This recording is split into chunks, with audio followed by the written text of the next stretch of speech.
¿Quieres darme un regalo? Lárgate de mi vida. Eres la peor madre que alguien podría tener.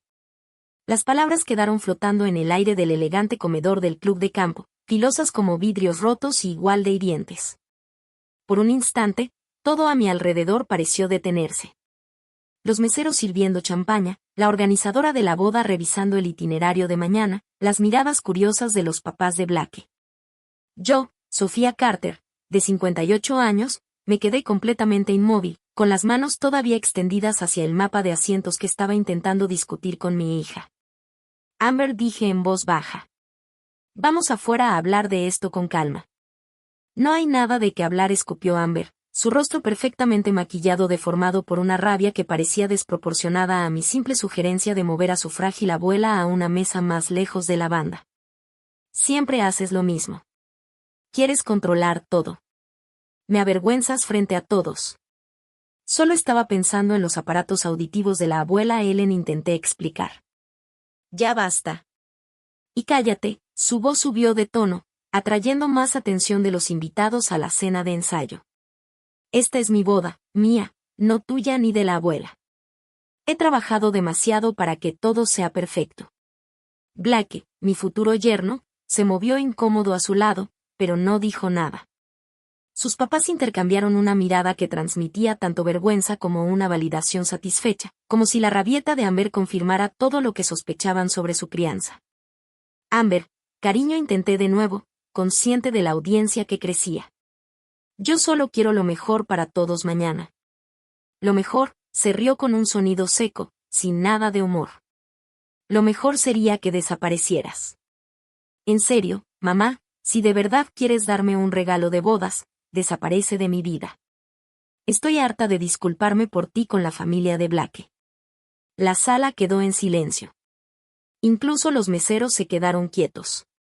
La mamá de Blake, Victoria, presionó su servilleta de lino contra los labios, con los ojos brillando de algo que quizá era lástima, pero que se veía más como satisfacción. Amber, murmuró al fin Blake, tocándole el brazo con cuidado. Tal vez deberíamos. No, Blake. Ya me cansé de fingir, le apartó la mano de un manotazo, su anillo de compromiso brillando con la luz. ¿Sabes lo que Victoria me preguntó ayer? Que si mi madre se sentiría cómoda en el club de campo o si se vería fuera de lugar, como si fueras un caso de caridad que estamos incluyendo por compromiso. Absorbí esa información con un desapego extraño. Después de 3 décadas de ser madre soltera, de dobles turnos y sueños pospuestos, de economizar y ahorrar para pagarle clases de danza, tutores para el examen de admisión y la colegiatura de la Facultad de Derecho. Ahora me discutían como si fuera una pariente vergonzosa que había que tolerar. Ya veo, dije, con la voz más firme de lo que realmente sentía. ¿Y qué le respondiste a Victoria? El silencio de Amber contestó más elocuentemente que cualquier palabra. Amber ha sido muy generosa al incluir a todos, intervino Victoria con suavidad, con esa elegancia de club de campo que parecía inquebrantable. Simplemente queremos que mañana salga perfecto para ambas familias. Ambas familias. Como si mi familia, que en realidad éramos solo yo y la abuela Ellen, pudiera compararse con los Prescott, con su dinero de generaciones y sus entradas aseguradas a universidades de la Ivy League. Todo saldrá perfecto, le aseguré, forzando una sonrisa que me costó todo producir. Y ahora, con permiso, creo que necesito un poco de aire. Salí del comedor con la espalda recta y la cabeza en alto, sintiendo el peso de todas las miradas. Solo cuando llegué al salón de damas, vacío, me dejé caer en una silla de terciopelo. Tenía las manos temblando mientras el eco de las palabras de mi hija me golpeaba de lleno. Eres la peor madre que alguien podría tener. ¿Lo era? Me miré en el espejo ornamentado. Una mujer con mechones plateados en el cabello oscuro, cortado en un bob práctico, con un vestido de tienda departamental que había pasado horas escogiendo. No era glamorosa como Victoria Prescott, con su rubio de salón perfectamente mantenido, pero tampoco la vergüenza que Amber había pintado. Pensé en los años pasados, los disfraces de Halloween cosidos hasta la madrugada, las loncheras con notas escritas a mano, los paquetes que le mandaba en la universidad, el apoyo silencioso en su primer desamor.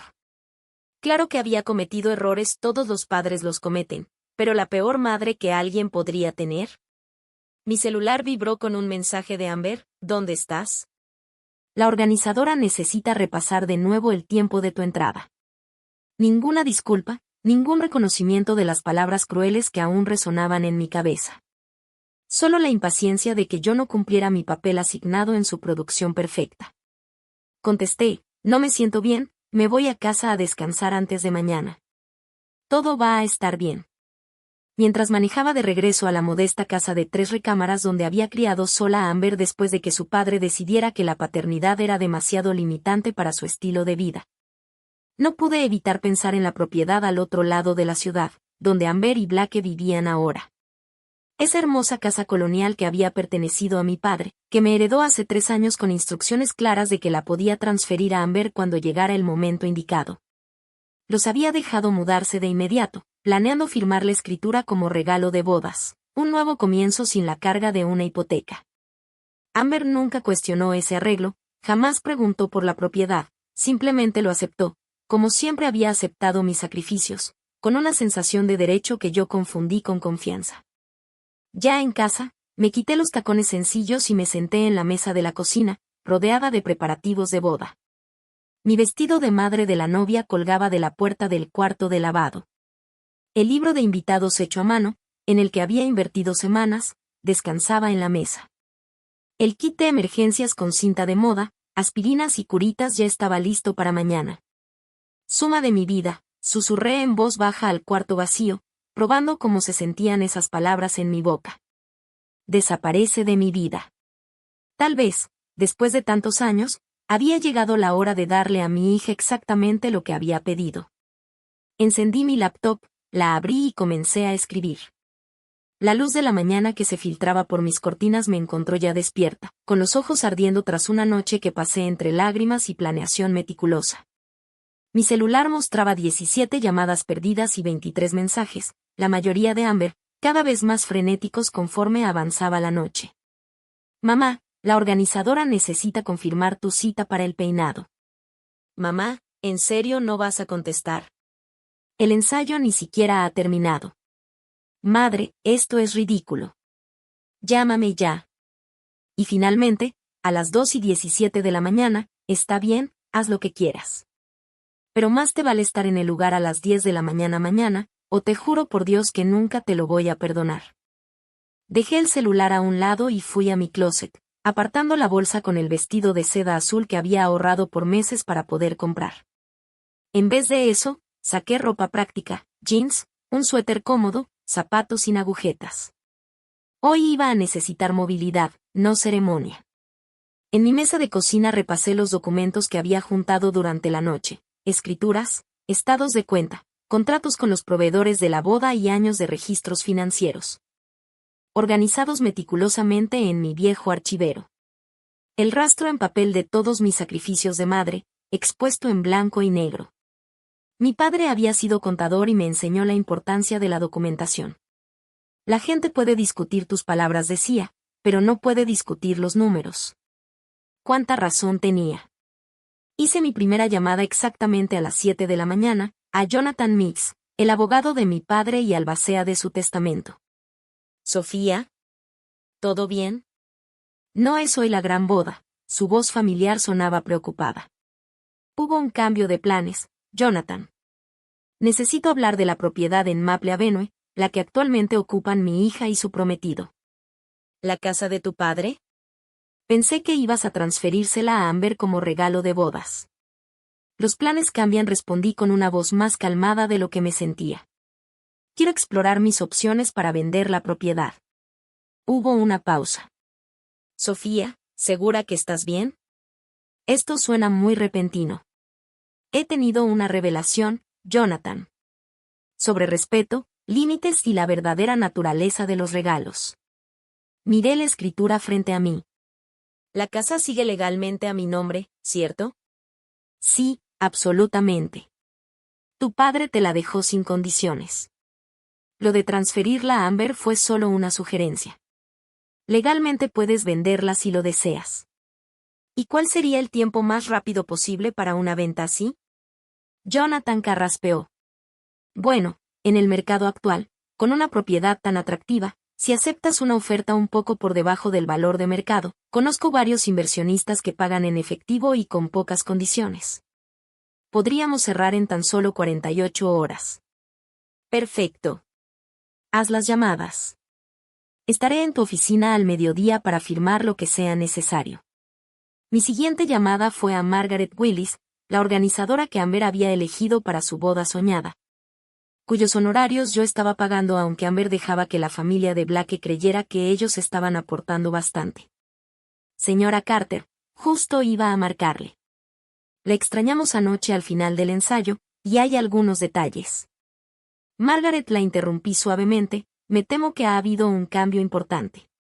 Necesito que contacte a todos los proveedores y cancele el evento de hoy. Silencio. Luego una respuesta tartamudeante. ¿Cancelar? Señora Carter, la boda es en 6 horas.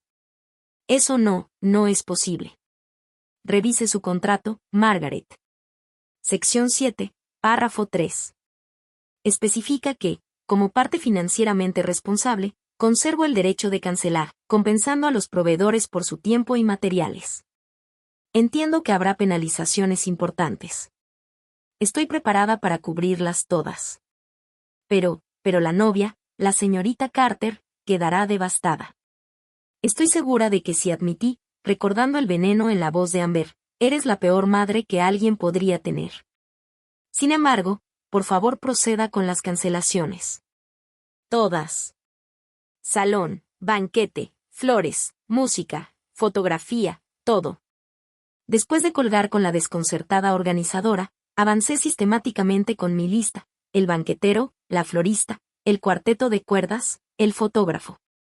En cada llamada me identifiqué con calma como la contratante, cité la cláusula de cancelación correspondiente y autoricé los pagos necesarios. Para las 9:30 de la mañana, había desmontado cada parte de la boda de $75,000 en la que llevaba 2 años ahorrando. Mi cuenta de retiro estaba mucho más ligera. Pero una extraña paz me envolvía. Mi celular no dejaba de sonar con llamadas entrantes.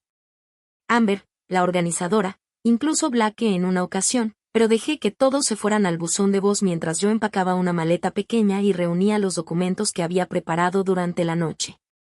El último punto de mi agenda de la mañana era quizá el más difícil. Marqué a mi madre anciana, que tanto había esperado ver a su única nieta caminar al altar. Mamá, dije cuando contestó, hubo un cambio de planes con la boda. ¿Qué pasó, Sofía? ¿Amber está bien?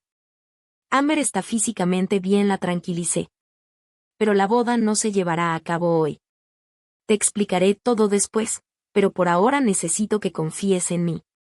Hubo una pausa y luego la voz de mi madre, más suave pero firme. Siempre he confiado en ti, Sofía. Eres la persona más confiable que conozco. Su fe tan simple casi rompió mi compostura. Gracias, mamá. Ahorita eso significa más de lo que imaginas. Colgué justo cuando el timbre sonó con una insistencia que solo podía pertenecer a una persona. Respiré hondo, enderecé los hombros y abrí la puerta para enfrentar a mi hija. Amber estaba en mi pórtico con pants de diseñador y una sudadera carísima, el rostro enrojecido por la furia y los ojos desbordando pánico. Mamá, ¿qué demonios? Te he estado marcando toda la noche. El equipo de maquillaje y peinado ya está en el lugar, y Margaret dice que no puede localizarte.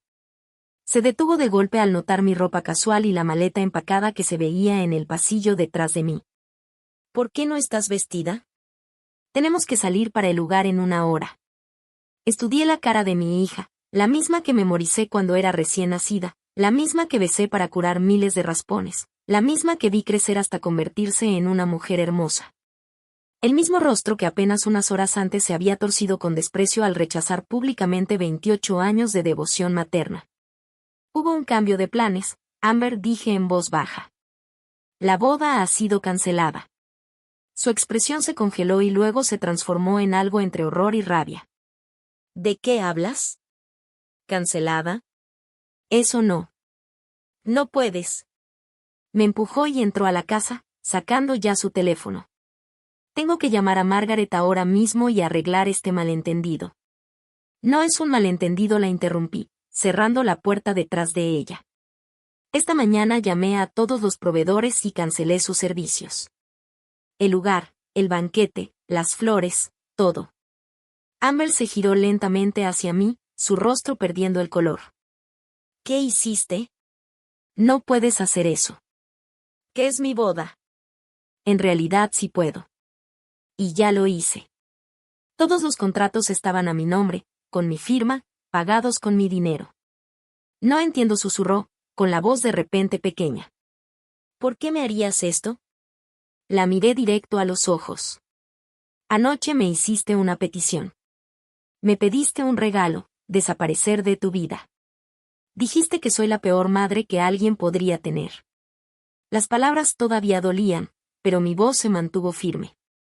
He decidido concederte lo que pediste. Este es el primer paso.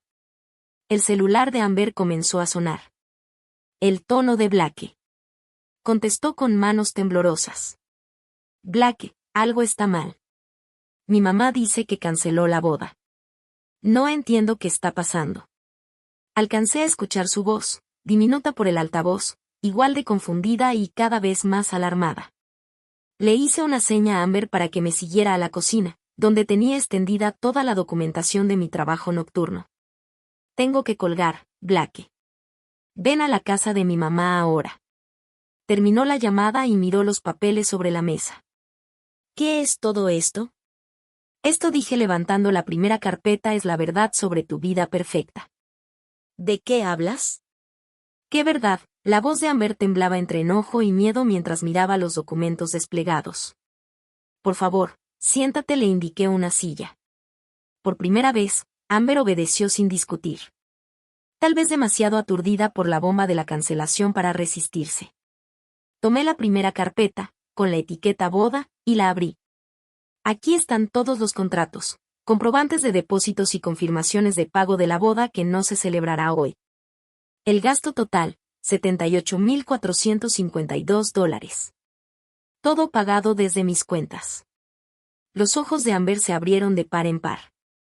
Pero los papás de Blake. Y no contribuyeron nada, terminé por ella, viendo como un rubor le subía por el cuello. Yo nunca dije que ellos estaban pagando, aclaré.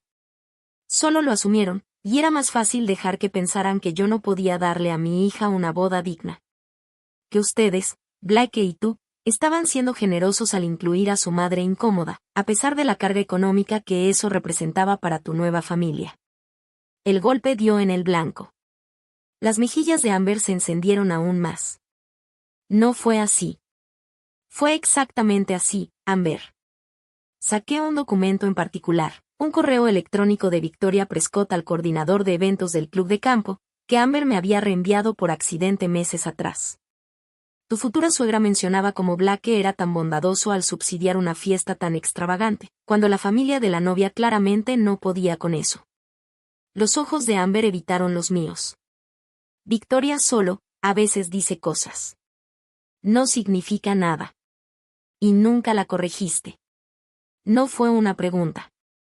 Dejaste que la familia de Blake creyera que yo era una carga sin recursos ni sofisticación, a la que tú tolerabas solo por obligación. Mamá, estás exagerando. La boda es en unas horas. Podemos hablar de esto después. No hay boda, Amber. No hoy. Cerré la carpeta de la boda y abrí la siguiente, marcada como educación. ¿Qué es todo esto?, preguntó Amber, alzando la voz. ¿Algún tipo de álbum raro de martirio financiero? Documentación, corregí con calma. Algo que tu abuelo me enseñó a valorar hace mucho. Saqué un montón de recibos de colegiaturas, documentos de préstamos y transferencias bancarias. Tu educación, primaria privada cuando la escuela pública del distrito estaba reprobada, $124,000. Tutorías para el SAT y coaching para aplicaciones universitarias, $8,700. Licenciatura en Northeastern, $183,000. La Escuela de Leyes en Boston University, $213,550. Puse otro documento encima, una carta de liquidación de préstamo. ¿Los préstamos estudiantiles que crees que el papá de Blake pagó como regalo de graduación? Fui yo, liquidando la cuenta de inversión que mantuve desde antes de que nacieras. Amber miró los papeles, su expresión cambiando de desafiante a confundida. Pero el señor Prescott le dijo a Blake. Mintió, al parecer. O quizá Blake te mintió a ti. De cualquier forma, fui yo quien me aseguré de que te graduaras sin deudas, no los Prescott. Toqué la carta de liquidación. Lo importante no es quién pagó, Amber. Es que nunca te lo cuestionaste. Simplemente aceptaste que alguien había resuelto mágicamente tu problema financiero, sin considerar que pudiera haber sido tu madre vergonzosa. El timbre sonó fuerte, insistente. Blake, sin duda. No lo contestes todavía, dije, abriendo la tercera carpeta, la más significativa. Hay una cosa más de la que tenemos que hablar antes de que Blake se nos una. ¿Ahora qué?, preguntó Amber, con la voz más pequeña que antes. Más pruebas de que mala hija soy. No respondí, deslizando la escritura de la casa sobre la mesa. Pruebas de lo que estás a punto de perder. Amber la miró con el ceño fruncido. ¿La escritura de la casa? ¿Por qué me muestras esto? Mira el nombre del dueño, Amber. Ella recorrió el documento con la vista y luego levantó la mirada, genuinamente confundida. No entiendo. ¿Por qué tu nombre está en la escritura de nuestra casa? Porque no es tu casa.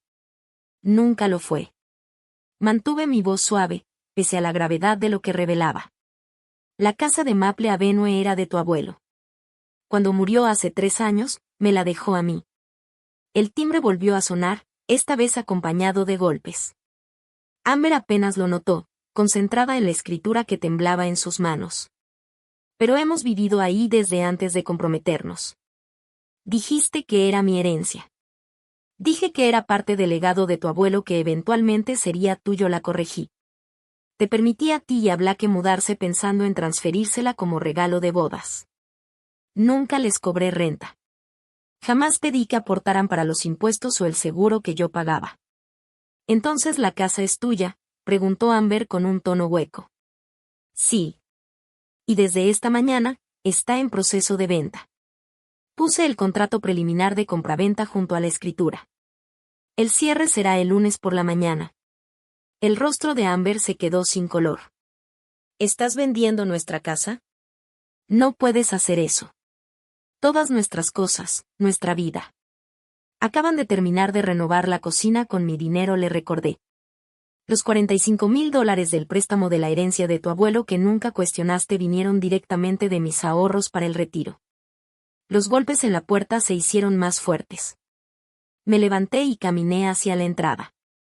Antes de abrir, miré a mi hija, aún paralizada en la mesa de la cocina, rodeada por el rastro en papel de todos los sacrificios maternos que siempre dio por sentado. Deberías preparar a Blake para lo que está por enterarse, le aconsejé. Quizás sea más fácil que se lo escuché de ti. Abrí la puerta y encontré a Blake en el pórtico, su rostro guapo marcado por la confusión y la alarma. Detrás de él, sus padres descendían de su SUV de lujo. La expresión de Victoria era una mezcla de preocupación y curiosidad mal disimulada. Sofía, empezó Blake, hablando bajo como si compartiera información delicada. Parece que hay una confusión con la boda. El lugar llamó a mi mamá, diciendo que todo había sido cancelado, pero eso no puede ser. Amber no contesta el teléfono. Blake lo interrumpí suavemente. Amber está adentro. No hay ninguna confusión. La boda sí fue cancelada. Y hay otras cosas de las que todos deben enterarse.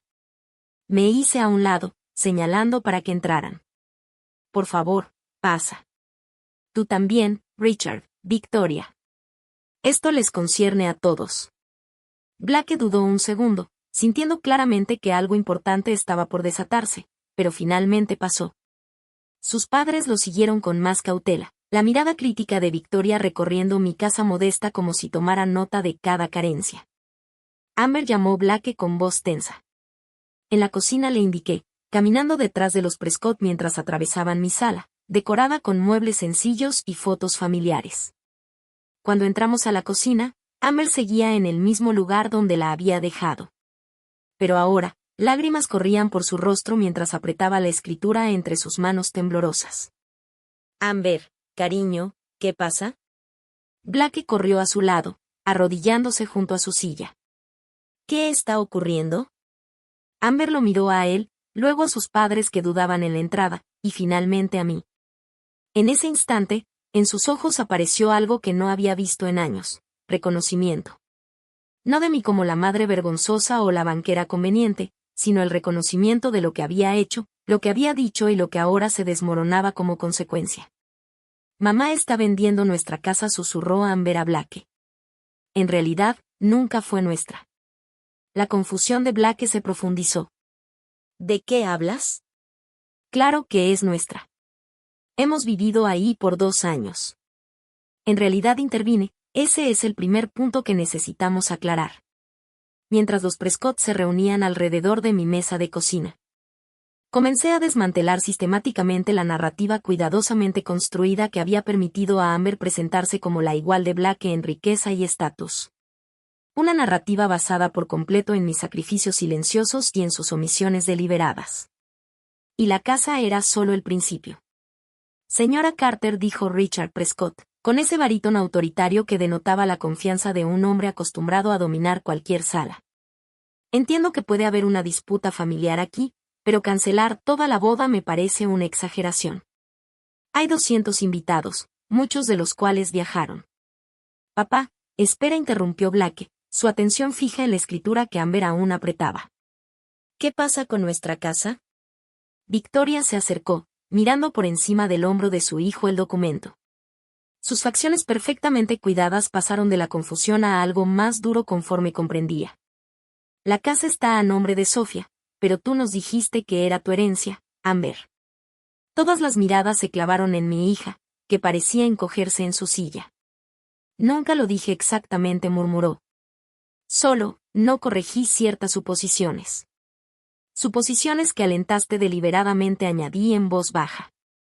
Igual que alentaste la idea de que tú y Blake estaban financiando la boda. La cabeza de Victoria se levantó bruscamente. ¿Qué significa eso? Blake nos dijo que tú insististe en pagar todo, como dicta la tradición. Y así fue, confirmé. Cada anticipo, cada proveedor, cada detalle del evento ahora cancelado. Exactamente 78.452 pesos con 36 centavos. La mandíbula de Richard Prescott se endureció. Eso es imposible. Tan solo el lugar cuesta 22.000 pesos por el día, más 7.500 pesos del paquete de catering premium y 4.200 pesos del bar abierto. Exacto, terminé por él, deslizando el contrato sobre la mesa. Todo pagado desde mis cuentas. Blake volteó hacia Amber, con la incredulidad marcada en su rostro. Pero me dijiste que tu mamá solo podía dar una cantidad simbólica y que mis papás cubrían los gastos grandes mientras nosotros poníamos lo demás. Otra interpretación creativa de la realidad, señalé, manteniendo la calma pese al enojo que hervía debajo. La realidad es que liquidé inversiones, pedí un préstamo sobre mi 401k y agoté casi todos mis ahorros para darle a Amber la boda que exigió. El rostro de Victoria pasó de la incredulidad a la furia. Entonces, todas esas reuniones donde tú nos agradecías nuestra supuesta generosidad se basaban en una mentira. Exactamente, confirmé, una mentira que Amber sostuvo, permitiendo que ustedes creyeran que yo era financieramente y socialmente inadecuada. Mamá, ya para, suplicó Amber, ahora entre lágrimas. Lo hace sonar como si todo hubiera sido calculado. ¿Y no lo fue?, pregunté con sencillez. Anoche me pediste que desapareciera de tu vida. Me llamaste la peor madre que alguien podría tener. Todo porque sugerí mover a tu abuela a una mesa donde pudiera escuchar la boda que ayudó a financiar. Blake se levantó de golpe, pasándose las manos por el cabello en un gesto de angustia. No entiendo. ¿Por qué mentirías sobre esto, Amber? Sobre que tu mamá pagó todo, sobre la casa. No mentí, insistió Amber. Solo no expliqué todo. Tus papás son tan críticos con el dinero, con el estatus, ya veían a mamá por debajo por ser madre soltera, por su trabajo, por todo. Si supieran la verdad, que tu madre es mucho más responsable financieramente y generosa de lo que la hice parecer.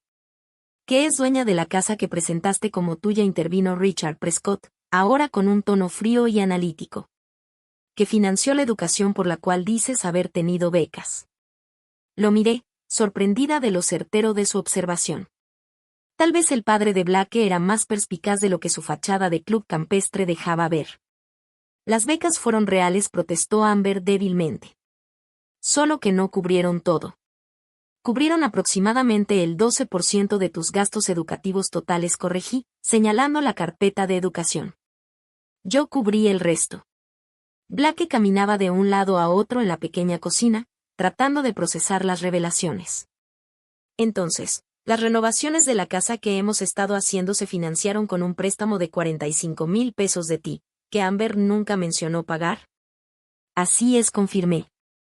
El préstamo que pagó la cocina que Amber diseñó específicamente para impresionar a tu madre, Victoria. Un leve rubor se dibujó en el rostro de Victoria ante esa referencia directa. Yo nunca pedí. No, no lo hiciste, admití. Pero sí comentaste, durante tu primera visita, que la cocina original era encantadoramente retro, lo que en realidad significaba anticuada. En menos de una semana, Amber ya me estaba rogando dinero para remodelarla. Me giré hacia mi hija, cuyas lágrimas habían dado paso a una especie de shock entumecido. Amber, durante años te he visto retorcerte para encajar en las expectativas de los Prescott, cambiando tu manera de vestir, de hablar. Incluso reescribiendo tu propia historia personal para parecer más acorde con su círculo social. Yo no dije nada, creyendo que era una etapa que superarías. Pero anoche quedó claro que ya pasaste de la adaptación al rechazo total de quién eres y de dónde vienes. Eso no es justo, susurró Amber. No, no lo es, asentí. Nada de esto es justo. No fue justo que yo trabajara en 2 empleos para criarte sola después de que tu padre decidiera que la paternidad era demasiado limitante. No fue justo que agotara mi jubilación para financiar tus ambiciones. Y, desde luego, no es justo que después de todo eso, sientas vergüenza de mí. Blake había dejado de caminar de un lado a otro, y ahora miraba a Amber con una expresión endurecida. Me dijiste que tu mamá se negó a aportar para el enganche de una casa en Beacon Hill. Por eso terminamos viviendo en la casa de tu abuelo. Otra interpretación creativa, confirmé. La verdad es que Amber nunca me pidió apoyo para el enganche porque sabía que ya me había exprimido pagando sus préstamos de la Facultad de Derecho. Los préstamos que tú creías que tu papá pagó, Blake añadí. Richard Prescott carraspeó, visiblemente incómodo. Yo nunca dije que pagué esos préstamos. Solo felicité a Amber por quedar libre de deudas y dejé que tu hijo creyera que había sido yo. Un paralelo interesante con las medias verdades de Amber, observé. El silencio cayó sobre la cocina mientras todos asimilaban lo dicho. Victoria Prescott, a pesar de su evidente disgusto por la situación, parecía casi impresionada por la manera meticulosa en que estaba desmantelando la fachada de Amber. ¿Y entonces qué pasa ahora?, preguntó por fin Blake, con la voz tensa. La boda está cancelada. La casa se está vendiendo. ¿Vas a levantar cargos por fraude o algo así? No respondí, suavizando el tono al ver su genuina angustia. Aquí no hay fraude, Blake. Solo una hija avergonzada de su madre y una madre que finalmente entendió que ningún sacrificio iba a ser suficiente.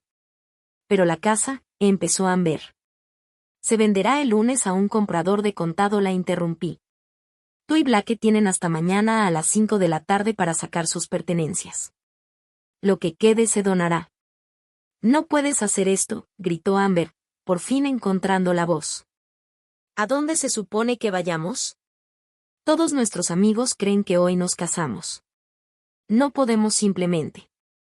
Ya se las arreglarán, interrumpí, repitiendo la misma frase despectiva que ella me había lanzado tantas veces cuando le expresé preocupación por los costos de la boda. Quizás los Prescott les ofrezcan un lugar donde quedarse mientras se reagrupan. Victoria y Richard intercambiaron miradas que dejaban claro que eso no estaba garantizado. La dinámica familiar se estaba reacomodando en tiempo real mientras Blake reevaluaba no solo su relación con Amber, sino también la forma en que entendía el papel de sus propios padres en mantener ciertas ficciones. Todavía no entiendo, dijo Blake, mirándome con confusión genuina. ¿Por qué ahora? ¿Por qué no confrontar a Amber sobre todo esto antes de hoy? Consideré su pregunta con cuidado. Porque hasta anoche creí que los sacrificios valían la pena, contesté con honestidad. Me repetía que ser madre era poner primero las necesidades de tu hija, que la felicidad de Amber era lo que más importaba. Pero cuando me miró a los ojos y me pidió que desapareciera de su vida, cuando me llamó la peor madre que alguien podría tener, algo se rompió. No solo mi corazón, sino también la ilusión de que mis sacrificios le estaban haciendo mejor persona. No era así. Le estaban permitiendo convertirse en alguien capaz de tratar a los demás, de tratarme a mí como si fuéramos desechables. Amber se estremeció como si la hubiera abofeteado. No estoy haciendo esto para castigarte, Amber, añadí más suave. Lo hago porque pediste un regalo, que desapareciera de tu vida. Te estoy dando exactamente lo que pediste. La venta de la casa solo asegura que pueda empezar mi nueva vida en otro lugar, como exigiste. ¿Y a dónde irás?, preguntó Richard de pronto. Lo miré, viendo en sus ojos un destello de respeto. Siempre he querido vivir cerca del mar. Mañana salgo rumbo a la costa de Carolina para ver algunas propiedades pequeñas frente a la playa. La mitad de lo que obtenga por la casa financiará mi nuevo comienzo. La otra mitad ya fue donada a una fundación que apoya a madres solteras que buscan estudios superiores. Victoria dejó escapar un pequeño sonido, algo entre un suspiro y una admiración renuente. Definitivamente has sido muy minuciosa en tu respuesta al comportamiento de Amber. La eficiencia es necesaria cuando has pasado décadas haciendo el trabajo de dos padres, respondí simplemente. Ahora creo que ya cubrimos lo esencial. Ustedes tienen asuntos importantes que atender, avisar a los invitados, buscar una nueva vivienda, reevaluar ciertas relaciones. Yo necesito terminar de empacar. Me levanté, dando por terminada la conversación. Los Prescott también se pusieron de pie, aunque con cierta incertidumbre, pero Amber permaneció sentada, mirando los documentos que resumían toda una vida de sacrificios recibidos. Mamá susurró. No puedes simplemente irte. En realidad sí puedo, la corregí suavemente. Tú lo pediste frente a testigos hace menos de 24 horas. No lo dije en serio. Estaba estresada por la boda, por querer que todo saliera perfecto y ahora. Y ahora estás estresada porque no hay boda ni casa, observé. Las acciones tienen consecuencias, Amber. Es hora de que empieces a vivir las tuyas. Mientras acompañaba al grupo aturdido hacia la puerta principal, sentí que una extraña ligereza reemplazaba a la pesada resignación que me había acompañado durante años. Por primera vez en la vida de Amber, había priorizado mi propio bienestar sobre sus exigencias. Y, de alguna manera, el mundo no se había acabado. Solo había cambiado hacia algo más honesto, más equilibrado, y yo estaba finalmente lista para abrazarlo. Las horas siguientes a la partida de los Prescott se desarrollaron como en una neblina surreal. Continué empacando con método, revisando décadas de pertenencias acumuladas con un desapego que me sorprendió. Álbumes familiares, dibujos escolares cuidadosamente guardados, adornos navideños coleccionados a lo largo de años de tradiciones creadas solo para nosotras dos. Todo requería decisiones, qué conservar, qué donar, qué guardar. Mi celular no dejaba de vibrar con mensajes y llamadas, invitados confundidos que habían llegado a un salón vacío, mi hermana en Phoenix exigiendo explicaciones. Y Amber alternando entre súplicas llorosas y acusaciones llenas de rabia. Silencié todo, concentrándome únicamente en las tareas prácticas que tenía enfrente. Para la tarde, una calma extraña se había instalado en mí. Me senté en el porche trasero con una taza de té, mirando cómo el atardecer pintaba el cielo en tonos que hacía años no sabía apreciar. Mañana comenzaría a manejar rumbo a una nueva vida. Esta noche me permitiría un momento de reflexión. El sonido de llantas en la entrada rompió el silencio. No necesitaba mirar para saber quién era. El toque vacilante en la puerta lo confirmó. Está abierto, dije, permaneciendo en mi asiento mientras mi madre anciana atravesaba la casa hasta llegar al porche. Ellen Carter se movía con lentitud esos días, su postura antes erguida ahora encorvada por la edad, pero sus ojos seguían tan agudos como siempre. A los 83 años había sobrevivido a la Gran Depresión, enterrado a 2 esposos y criado a 3 hijos, incluido mi hermano Robert, al que también había enterrado tras un accidente automovilístico en sus 20s. Si alguien entendía las crueldades impredecibles y las bendiciones inesperadas de la vida, era mi madre. pues dijo sin rodeos, dejándose caer en la silla junto a mí, Alice Thompson me llamó. Dice que el club de campo estaba todo decorado y sin novios a la vista. ¿Quieres decirme qué está pasando? Sonreí apenas. El chisme del pueblo seguía funcionando con eficiencia. Cancelé la boda, le confirmé, vendí la casa donde Amber y Blake estaban viviendo, y mañana me voy a la costa de Carolina. Mi madre absorbió la noticia con una tranquilidad sorprendente, asintiendo levemente. Me lo imaginaba. Amber por fin empujó demasiado, ¿verdad? Ese simple reconocimiento, el saber que mi madre había visto el mismo patrón que yo toleré por años, me trajo lágrimas inesperadas a los ojos. Me dijo que desapareciera de su vida, murmuré. Que era la peor madre que alguien podría tener. Él embufó con desdén. Ridículo. Yo he visto malas madres, Sofía. Mujeres que abandonaron a sus hijos, que prefirieron a un hombre o a las drogas antes que a sus bebés, que dañaron sin remordimiento. Tú no estás ni en el mismo universo que esas mujeres. Lo sé, al menos intelectualmente asentí.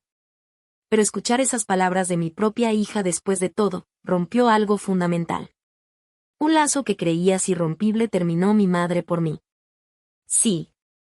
Esa palabra sencilla cargaba el peso de mis ilusiones rotas sobre el amor maternal incondicional, el mito de que el sacrificio de una madre siempre sería recompensado con gratitud. Ellen alargó su mano nudosa y me dio unas palmadas suaves. Cuéntame de la costa de Carolina. El cambio abrupto de tema era tan típico de mi madre práctica que no pude evitar sonreír.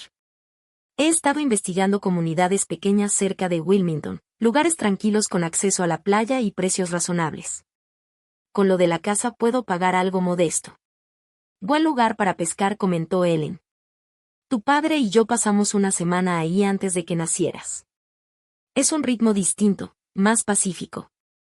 Nos quedamos en silencio unos minutos, viendo cómo la luz desaparecía del cielo. Finalmente, Ellen lanzó la pregunta que yo temía. ¿Y qué pasa con Amber ahora? Suspiré, cargada aún de preocupación materna a pesar de sus palabras crueles. No lo sé. En lo práctico es claro, ella y Blake deben buscar dónde vivir, enfrentar la cancelación de la boda, y asumir las mentiras que contó. Pero en lo personal, mi voz se fue apagando. Necesita tiempo, aportó mi madre.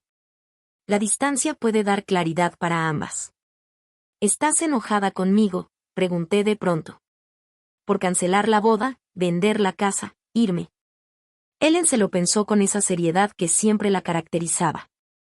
¿Decepcionada? Quizá, no de tus acciones, sino de la situación que te obligó a tomarlas. Ninguna abuela quiere ver a su familia fracturada. ¿Pero enojada? No. Has cargado con Amber sola desde que tenía 5 años. Hasta los pájaros empujan a sus crías fuera del nido. Esto se siente menos como empujarla del nido y más como cortar un brazo, admití. Duele de cualquier forma, reconoció Ellen, pero a veces es necesario para crecer, para ella y para ti. Antes de que pudiera responder, unas luces iluminaron el patio mientras otro carro entraba a la entrada. Esta vez reconocí el sedán discreto de Blake.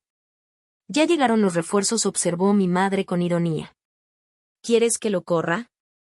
Sonreí ante su instinto protector. No, hablaré con él. ¿Te molestaría hacer más té? Ellen asintió, levantándose con determinación. No dejes que te haga cambiar de opinión, Sofía. Tomaste la decisión correcta. La vi entrar en la casa antes de voltear mi atención hacia Blake, que se acercaba al porche con visible vacilación. A la luz tenue, parecía más joven de sus 30 años, más parecido al estudiante de derecho sincero que Amber había traído a casa por primera vez que al abogado pulido en el que lo convirtieron los Prescott. Señora Carter, me saludó con cautela. Espero no estar interrumpiendo. Eso depende de por qué estás aquí, Blake, respondí, señalando la silla que mi madre había dejado vacía. Él se sentó, pasándose las manos por el cabello en ese gesto familiar de angustia. Ni siquiera sé por dónde empezar. Hoy ha sido surreal. Me lo imagino, asentí. Descubrir que tu boda está cancelada, que tu casa se va a vender, y que tu prometida te ocultó aspectos fundamentales de su vida, todo antes del mediodía de lo que debía ser tu boda. Blake hizo una mueca y soltó un suspiro pesado. No estoy aquí para pedirte que cambies de opinión sobre la casa o la boda. Entiendo por qué tomaste esas decisiones. Eso me sorprendió. ¿De verdad lo entiendes? Creo que sí, dijo despacio. Después de que pusiste todo sobre la mesa esta mañana, hablé largo con mis padres, y luego con Amber. Las cosas se aclararon un poco. ¿En qué sentido? Blake miró sus manos un momento antes de responder. Toda mi relación con Amber se construyó sobre ciertas suposiciones, su origen, sus recursos, sus valores. Descubrir que ella misma alimentó esas falsas ideas, que estaba tan avergonzada de ti como para inventar historias, negó con la cabeza. Me hace cuestionarlo todo. Incluido si realmente quieres casarte con ella, sugerí suavemente. Él levantó la vista, con expresión atribulada. ¿Está mal que me haga esa pregunta después de 4 años juntos, justo el día de la boda? Mejor hoy que mañana, le respondí. O dentro de un año, cuando ya haya niños de por medio. Blake asintió lentamente. Mis papás tomaron una suite en el gran hotel del centro. Nos ofrecieron quedarnos ahí mientras resolvemos qué hacer. Amber no lo está manejando bien. No lo esperaba, reconocí. Su mundo cuidadosamente construido se le está cayendo encima. Ella sigue diciendo que vas a cambiar de opinión. Que, una vez que hayas hecho tu punto, cancelarás la venta de la casa y nos ayudarás a reprogramar la boda. Me estudió el rostro con atención. Pero no lo harás, ¿verdad? No, confirmé. La venta de la casa sigue en pie. Ya se pagaron las penalizaciones de cancelación a los proveedores, y mañana me voy a la costa de Carolina. Blake asimiló esto con un gesto pensativo. Me lo imaginaba. Y, para lo que valga, señora Carter, lo lamento. No solo por cómo resultó todo hoy, sino por mi parte en permitir que las falsedades de Amber continuaran. Debí haber cuestionado más cosas. Su disculpa me sorprendió por lo madura y consciente. Quizá había más sustancia en Blake de lo que yo le había dado crédito, debajo del pulido Prescott. Todos tenemos puntos ciegos, Blake, sobre todo con la gente que amamos. En ese momento, mi madre reapareció con una charola de té, colocándola sobre la mesita entre nosotros. Buenas noches, Blake lo saludó con mínima calidez. Vaya día el que tuvo, señora Carter mayor, dijo él con una ligera sonrisa. Esa es una forma de decirlo. Ellen sirvió el té con eficiencia práctica. ¿Y ahora cuáles son tus planes, muchacho, además de interrumpir la última noche de mi hija antes de irse? Mamá, la reprendí suavemente, aunque apreciaba su instinto protector. Blake aceptó el té con un gesto respetuoso. Honestamente, no lo sé. Todo lo que creía seguro sobre mi relación, mi futuro, ahora está en duda. Bien, dictaminó Ellen con firmeza. Las preguntas llevan a mejores respuestas que las suposiciones. Blake sonrió apenas ante esa franqueza. Mi padre dijo algo parecido hoy. Bebimos el té en un silencio sorprendentemente cómodo mientras la oscuridad cubría el patio. Finalmente, Blake dejó su taza con un sonido decidido. Debo irme. Amber está en el hotel y tenemos mucho de qué hablar. Se puso de pie y me tendió la mano, primero a Ellen y luego a mí. Gracias por hablar conmigo y por la claridad, aunque haya sido dolorosa. Después de que se fue, Ellen y yo nos quedamos en el porche, los sonidos de la noche sirviendo de fondo a nuestros pensamientos. No parece tan superficial como pensé, observó mi madre. Sí, admití. Aunque falta ver si eso será suficiente para que sobrevivan a esta crisis con Amber. Esa ya es su travesía, dijo Ellen con firmeza. La tuya está en otro rumbo. Me dio unas palmadas en la mano. Hacia el sur, hacia el sol, el mar y una vida donde no estés financiando los sueños de los demás. Sonreí ante su franqueza tan característica. ¿Vas a estar bien sin mí cerca? ¿Buscas que te pida ir contigo?, me soltó con un dejo de broma. No te preocupes por mí. Alice Thompson y yo tenemos nuestro juego de canasta los jueves, y el centro de mayores me mantiene ocupada. Además, para algo inventaron el teléfono. Nos quedamos en un silencio lleno de compañía, y por primera vez sentí un cosquilleo de emoción por el viaje de mañana. Durante décadas, Mi identidad había estado definida casi por completo por la maternidad, por las necesidades, logros y exigencias de Amber. Ahora, a los 58 años, por fin era libre de descubrir quién era Sofía Carter sin el lente de la obligación materna. Era aterrador. Era liberador. Tal vez ya se había tardado. El domingo amaneció con esa claridad suave que sigue a una tormenta. Tanto la tormenta literal que había pasado en la noche como la tempestad emocional del día anterior. Me desperté temprano. Mi recámara ya estaba medio desmantelada y lo esencial estaba guardado en el carro que renté para el viaje de ida a Carolina del Norte. Mamá había insistido en quedarse a dormir, según ella por el clima, aunque era obvio que quería alargar un poco más nuestro tiempo juntas antes de mi partida. Ahora estaba sentada en mi mesa de cocina, con las manos alrededor de una taza de café, observando mientras yo hacía los últimos preparativos. ¿Me vas a llamar en cada parada?, preguntó, no por primera vez. Ya hice el mapa, si sales en 1 hora, deberías llegar a Richmond antes de anochecer. Sí, mamá, contesté. Esa rutina familiar de preocupación de madre e hija ahora estaba curiosamente invertida. Ya tengo reservaciones en un hotel en Richmond para esta noche y en Wilmington para mañana. Te voy a avisar con actualizaciones. Bien, asintió con firmeza. ¿Y tienes el número del agente de bienes raíces que te recomendé en Carolina Beach? Está guardado en mis contactos y ya intercambiamos correos, la tranquilicé. Me va a mostrar 3 propiedades el martes. Ellen pareció satisfecha, aunque podía ver la emoción que trataba de contener. Nunca fue demostrativa, criada en una época donde la frialdad era vista como virtud, pero sus sentimientos corrían profundos bajo ese exterior práctico. Estoy orgullosa de ti, Sofía, dijo de pronto, tomándome por sorpresa. No cualquiera se atreve a empezar de nuevo a los 58. No estoy segura de que sea valor, más bien necesidad, admití, deteniéndome en mis preparativos. No podía quedarme aquí, fingiendo que nada cambió. No después de lo que dijo Amber, no después de entender cómo me ve en realidad. A veces los actos más valientes son los que emprendemos cuando no hay otra opción, observó Ellen.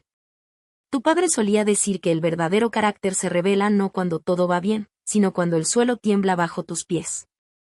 La mención de mi padre, muerto ya hace 15 años, me arrancó una sonrisa agridulce. Se hubiera horrorizado con el comportamiento de Amber.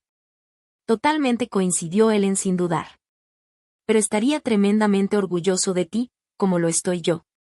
Ese simple reconocimiento, de madre a hija, atravesando la brecha generacional, me dio un bálsamo inesperado para la herida abierta del rechazo de Amber. Al menos una relación materna en esta familia seguía intacta, basada en el respeto mutuo y no en la explotación. Para las 9 en punto, mi carro estaba cargado con lo esencial: ropa, documentos importantes, libros queridos y las pocas reliquias familiares que no podía dejar atrás. Todo lo demás sería donado o guardado hasta que estableciera mi nuevo hogar. Es hora, le dije a mamá, revisando el reloj. Necesito pasar por Maple Avenue antes de salir a la carretera.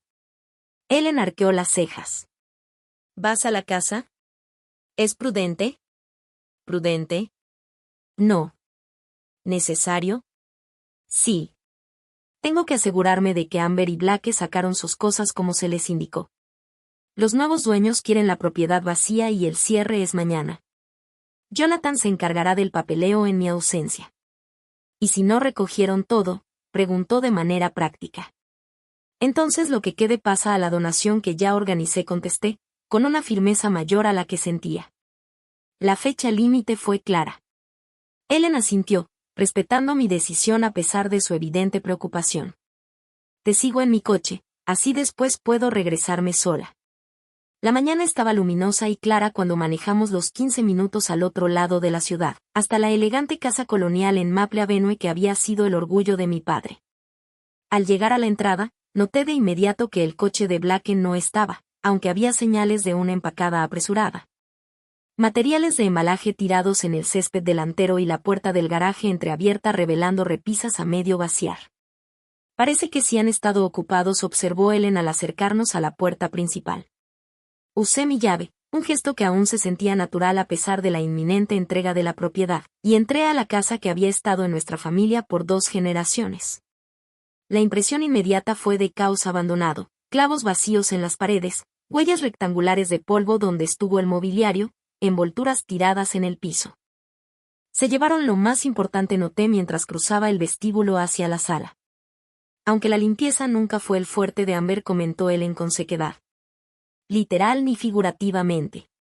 Revisamos habitación por habitación la casa apresuradamente desocupada.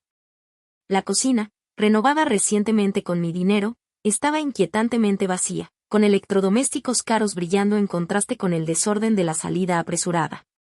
Arriba, los closets colgaban abiertos con ganchos sueltos. Los gabinetes del baño mostraban artículos de tocador abandonados, y los botes de basura rebosaban de cosas desechadas. En lo que había sido la recámara de Amber y Blake, nos esperaba una escena peculiar, una pila ordenada de álbumes de fotos, puesta deliberadamente en el centro del piso donde había estado la cama. Los reconocí al instante.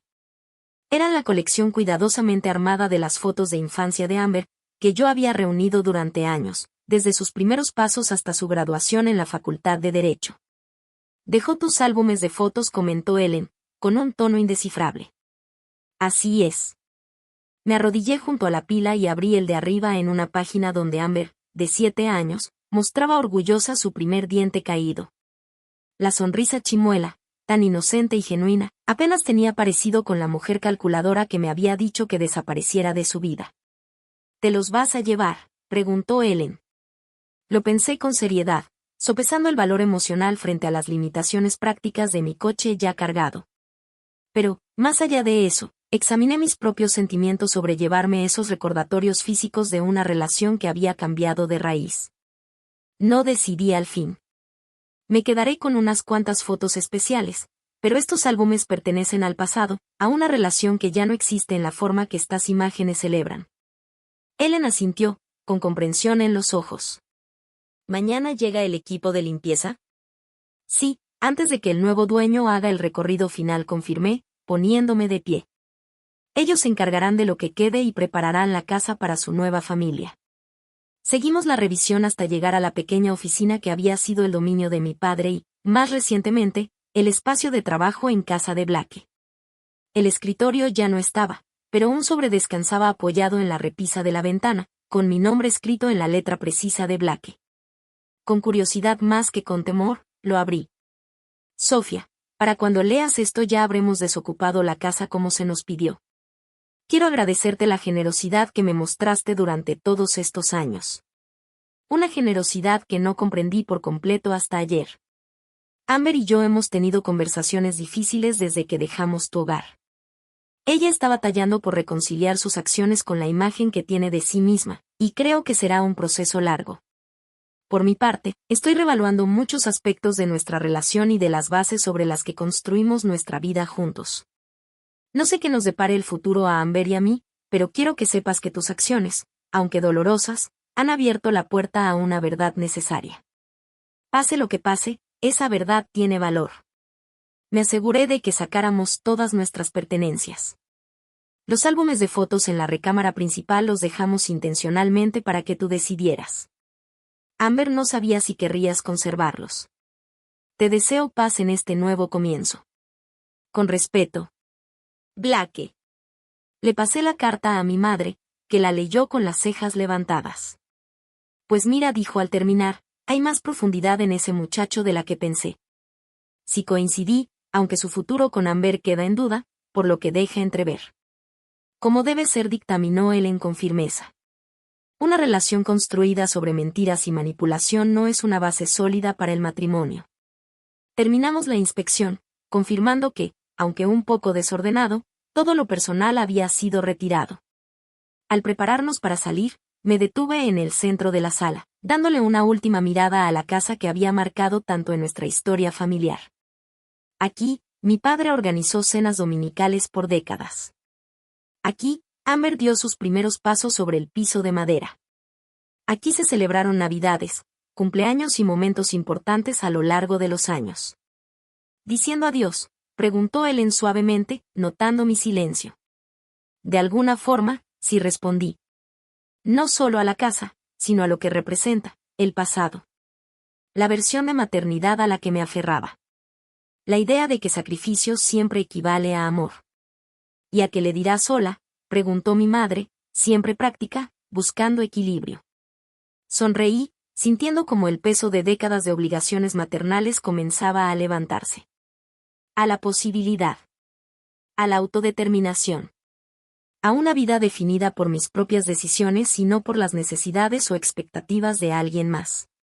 Bien, dijo Ellen con firmeza. Ya era hora. Al cerrar la casa por última vez, no sentí la melancolía que esperaba, sino una certeza creciente de que el camino que se abría, aunque desconocido, ofrecía la libertad que me había negado por tanto tiempo. En la entrada, mi madre me abrazó con una fuerza sorprendente para sus 83 años. Maneja con cuidado, llama seguido y no mires demasiado hacia atrás. No lo haré, le prometí, devolviéndole el abrazo. Cuídate hasta que me instale lo suficiente para que vengas de visita. Claro que sí, aseguró, con la misma resiliencia que la había acompañado toda la vida. Alice Thompson y yo estamos pensando meternos a clases de cerámica en el centro comunitario. Dice que nunca es tarde para jugar con lodo. Ese vistazo a la manera en que mi madre seguía involucrándose con la vida, negándose a estancarse incluso en sus 80s, reforzó mi propia determinación. Si Ellen Carter podía abrazar nuevas experiencias a los 83, sin duda su hija podía reinventarse a los 58. Con un último saludo, emprendí el camino hacia el sur. La casa de Maple Avenue se fue desvaneciendo en el retrovisor. Un lugar que había resguardado a 3 generaciones de nuestra familia y que ahora pasaba a nuevas manos, listas para crear su propia historia. Adelante me esperaban Richmond, Wilmington, Carolina Beach, y más allá de esos puntos en el mapa, un futuro libre de expectativas u obligaciones. Un futuro completamente mío. Por primera vez en décadas, el camino al frente no se sentía como una extensión de patrones conocidos, sino como el inicio de algo completamente nuevo. El lunes por la mañana me encontró en Wilmington, Carolina del Norte, despertando con el sonido lejano de las gaviotas y el murmullo suave de las olas. Mi hotel, ubicado junto al río Cape Fear con vistas al Atlántico, ofrecía una tranquila introducción a la vida costera, un contraste radical con la turbulencia emocional que había dejado atrás. Había manejado casi 10 horas el día anterior, deteniéndome en Richmond solo lo suficiente para dormir antes de seguir hacia el sur. El ritmo constante de la carretera me dio una especie de terapia inesperada. Cada milla aumentaba la distancia, no solo geográfica, sino emocional, de la vida que dejaba atrás.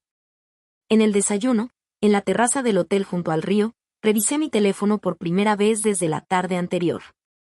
23 llamadas perdidas, 12 de Amber, 5 de números desconocidos probablemente invitados de la boda buscando explicaciones, 3 de mi hermana en Phoenix, 2 de Jonathan Meeks confirmando el cierre de la venta de la casa, y una de mi madre. Escuché primero el buzón de Ellen. Sofía, habla mamá. Solo quería confirmar que llegaste bien a Richmond. Alice Thompson dice que la boda de su sobrina quedó completamente arruinada por tu numerito dramático. Sus palabras, no las mías. Yo le respondí que hay cosas más importantes que los sándwiches de pepino y los brindis con champaña. En fin, maneja con cuidado hoy. Llámame cuando llegues a Wilmington. Sonreí ante la defensa directa de mis acciones por parte de mi madre y marqué su número. Nuestra conversación fue breve y práctica. Sí, había llegado bien. Sí, había dormido lo suficiente. Sí, el clima era favorable para buscar casa. La firmeza de su voz, tan segura y sin titubeos, me dio ancla mientras me preparaba para navegar mi primer día completo de este nuevo capítulo. Los mensajes de voz de Jonathan confirmaron que el cierre de la casa seguía según lo planeado. Los compradores habían hecho su última revisión esa misma mañana. Sin problemas reportados. Firmaremos el papeleo a las 2 de la tarde hora mía, y los fondos deberían estar en tu cuenta al final del día hábil. Ya redacté el poder notarial como lo hablamos, así que no necesitas regresar para la firma. Le mandé un mensaje corto de confirmación y luego puse atención a los 3 mensajes de mi hermana, Clare. A diferencia de las preguntas prácticas de mi mamá, los mensajes de Clare fueron escalando de la confusión a la indignación, hasta llegar a una aceptación a regañadientes. Sofía, ¿qué está pasando? Acabo de recibir una llamada rarísima del primo Edward diciendo que la boda de Amber se canceló y que tú desapareciste. Llámame de regreso. Luego, en serio, Sofía, ya escuché a 4 parientes distintos con 4 versiones diferentes de lo que pasó. Uno dice que tuviste una crisis nerviosa. Otro asegura que Amber te desheredó. Y la tía Patricia insiste en que te metiste a una secta. Sea lo que sea, merezco escucharlo directamente de ti. Y finalmente, enviado anoche, mamá me contó. Ya entendí. Para lo que vale, creo que hiciste lo correcto. Llámame cuando quieras hablar. Te quiero. Me hice la nota mental de llamarle más tarde, una vez que terminara mis citas con la agente inmobiliaria. Mi hermana y yo nunca habíamos sido especialmente cercanas. Los 8 años de diferencia y su matrimonio temprano con un militar que los mandó lejos de nuestra ciudad habían creado más distancia que la geográfica. Pero su apoyo, aunque tardío, me reconfortaba. Deliberadamente dejé sin escuchar los mensajes de voz de Amber. Fuera súplicas o acusaciones, podían esperar hasta que yo me sintiera lo bastante firme en mi nueva realidad como para no dejarme jalar de nuevo a los viejos patrones. A las 10 en punto, llegó al hotel Sandra Whitaker, de Coastal Carolina Properties. Una mujer enérgica, de unos 60 años, con cabello entrecano y la piel curtida de quien pasa mucho tiempo al aire libre. Me saludó con un apretón de manos firme y una actitud directa. La hija de Ellen dijo, más como afirmación que pregunta. Si se parecen. Tu mamá y yo estuvimos en la mesa directiva auxiliar del hospital juntas, antes de que yo me mudara al sur hace 30 años. Formidable mujer la que es, respondí de inmediato, agradeciendo su estilo sin rodeos. Me comentaron que buscas algo frente al mar, residencia permanente, no casa de vacaciones ni propiedad para inversión. Así es. Algo sencillo pero sólido. Quiero poder caminar en la playa todas las mañanas. Sandra asintió aprobando. Muy buena decisión. Hoy te voy a mostrar 3 propiedades, una en Carolina Beach, otra en Cure Beach y otra más al norte, en Brixville. Cada una tiene sus ventajas. Empezamos con la más pequeña y vamos subiendo, ¿te parece? Mientras íbamos en su camioneta, Sandra me fue contando sobre las comunidades costeras, sus habitantes, servicios, medidas contra huracanes y oportunidades sociales. El paisaje que pasaba por la ventana me envolvía en una paleta calmante de cielo azul, arena y bosques marítimos, muy distinto a los suburbios pulcros que había dejado atrás. La primera propiedad, una cabaña de 2 recámaras en Carolina Beach, a solo 2 cuadras del mar, me encantó con su amplio porche delantero y un interior luminoso. Recientemente renovada con pisos de vinil imitación madera y cubiertas de cuarzo, ofrecía simplicidad lista para mudarse y de bajo mantenimiento. Persianas contra huracanes instaladas el año pasado, señaló Sandra durante el recorrido. Ventanas resistentes a impactos. Techo nuevo, calificado para vientos de hasta 130 millas. El dueño anterior era ingeniero, no escatimó en lo importante. Podía imaginarme ahí. Café por las mañanas en el porche. Caminatas por la playa cercana. Tardes leyendo en la sala acogedora. Esa sencillez me atraía después de décadas en una casa grande llena de las posesiones acumuladas de la vida familiar. La segunda propiedad, un townhouse más espacioso en Cure Beach con vista directa al mar desde el balcón del segundo piso, ofrecía lujos que no esperaba poder costear. Cuando Sandra mencionó el precio, casi $100,000 más que la cabaña, comencé a negar con la cabeza. Antes de decidir, deberías saber que los vendedores están motivados, me informó. Es un divorcio, necesitan cerrar rápido. Ya bajaron el precio 2 veces. A pesar de las condiciones atractivas, no logré conectar con el estilo contemporáneo ni con las restricciones de la asociación vecinal. Es hermoso, lo reconozco, pero no se siente mío. Sandra asintió, nada sorprendida. Me imaginé que dirías eso. La tercera propiedad es muy distinta. Más vieja, con carácter, frente al agua, pero no en la playa principal.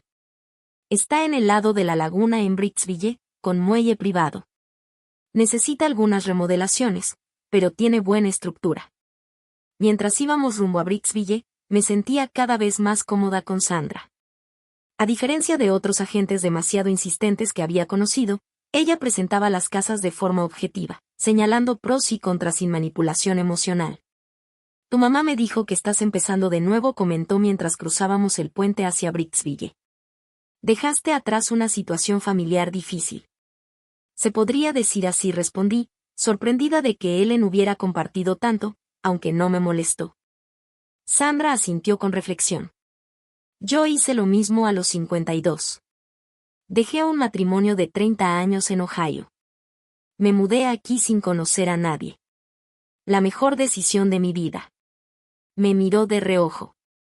Al principio da miedo empezar de cero, cuando todos los demás parecen tener ya su vida establecida. Pero hay algo poderoso en elegir tu propio camino, sobre todo cuando pasaste décadas acomodándote a los demás. Esa simple comprensión, de alguien que había caminado una ruta parecida, alivió algo muy apretado en mi pecho.